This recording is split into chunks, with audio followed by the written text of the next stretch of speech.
అందరికీ నమస్కారం. సంక్రాంతి నోములలో భాగంగా శ్వేత గారు ఐరావతం నోము గురించి అడిగారు. ఈ ఐరావతం నోము గురించి చెప్పండి లేదా లింక్ పెట్టండి అని అడిగారు. శ్వేత గారు ఐరావతం నోము నేను పోయిన సంవత్సరం సంక్రాంతికి నోముకున్నానండి. అది ఏమేమి పెట్టుకోవాలి అనేది ఇక్కడ వివరంగా వివరిస్తాను. మీతో పాటు చాలామంది తెలియని వాళ్ళు కూడా తెలుసుకుంటారు, నోముకుంటారు కదా అన్న ఉద్దేశంతో ఈ వివరాలన్నీ వివరిస్తున్నానండి. మీరు కామెంట్ పెట్టబట్టి ఈ నోము గురించి ఇక్కడ వివరిస్తున్నాను. థ్యాంక్ యూ సో మచ్ అండి. ఈ ఐరావతం నోముకు కావలసిన వస్తువులన్నీ కూడా ఇక్కడ వివరిస్తున్నాను. ఈ ఐరావతం నోముకు ముఖ్యంగా కావలసింది ఒడిబియ్యం. కిలోంబావు బియ్యం పోసి అందులో పసుపు నూనె వేసి ఒడిబియ్యం కలుపుకోవాలి.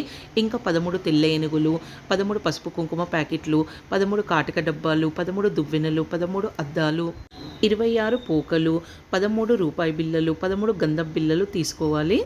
ఇలా కిలంబావు బియ్యంతో ఒడిబియ్యం కలుపుకొని స్టీల్ ప్లేట్లు కానీ, గిన్నెలు కానీ, జబ్బాలు కానీ తీసుకోవాలి. లేదా వీలు కుదరకపోతే ప్లాస్టిక్ అయినా తీసుకోవచ్చు. ఏవైనా కూడా డబ్బాలు కానీ, గిన్నెలు కానీ, ప్లేట్లు కానీ తీసుకొని అందులోపల ఈ ఒడిబియ్యం కూడా 13 ఈక్వల్గా వచ్చే విధంగా పెట్టాలి.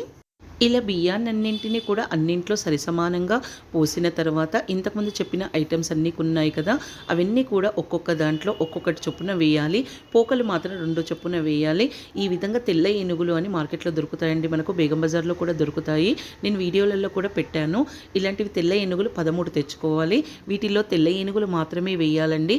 కొందరు అల్యూమినియం కానీ, ఇత్తడివి కానీ అలాంటి ఏనుగులు వేస్తున్నారు. ఐరావతం నోము అంటేనే తెల్ల ఏనుగులు కదా, అందుకని తెల్ల ఏనుగులు మాత్రమే తెచ్చుకొని నోముకోవాలి. ఈ తెల్ల ఏనుగుకు చాలా ప్రత్యేకత ఉందండి. ఐరావతం అంటేనే శత్రువులను జయించడం అని అర్థము. పిల్లలు కానీ, ఇంట్లో వాళ్ళు కానీ శత్రువుల దగ్గర జయం పొందాలని, ఇంకా ఐశ్వర్యం సిద్ధించాలని ఈ విధంగా ఈ ఐరావతం నోము నోముకుంటారు. ఇంకా వ్యవసాయదారులు అయితే వర్షం బాగా పడాలని చెప్పేసి ఇంద్రుడికి పూజ చేశారు. ఇంద్రుడి వాహనమైన ఐరావతానికి పూజ చేసి సకాలంలో వర్షాలు కురిసి పంటలు బాగా పండుతాయి, పాడి పంట చాలా బాగుంటుంది అని చెప్పేసి ఐరావతానికి పూజ చేసేవాళ్ళట. ఈ విధంగా ఐరావతానికి పూజ చేయడం వల్ల, నోముకోవడం వల్ల మంచి జరుగుతుంది, ప్రకృతి కూడా చాలా సంతోషిస్తుంది అని అంటారు. ఆ ఉద్దేశంతో ఐరావతం నోముకుంటారు. ఈ నోము నోముకున్న తర్వాత వాయనంగా ఇస్తాం కదా, వాళ్ళు మాత్రం తప్పకుండా నోముకోవాల్సి ఉంటుంది. వాళ్ళు కూడా ఇదే విధంగా 13 గిన్నెల్లో ఒడిబియ్యం పోసుకొని చెప్పిన ఐటమ్స్ అన్నీ కూడా పెట్టుకొని నోముకొని ఇవ్వాలి. ఒకటి బ్రాహ్మణ ముత్తైదువుకు ఇవ్వాలి, మిగతావన్నీ కూడా నోముకున్న వాళ్ళకు ఇవ్వచ్చు. ఒక్కరికైనా కూడా కనీసం నోముకొని వాళ్ళకు ఇవ్వాలి.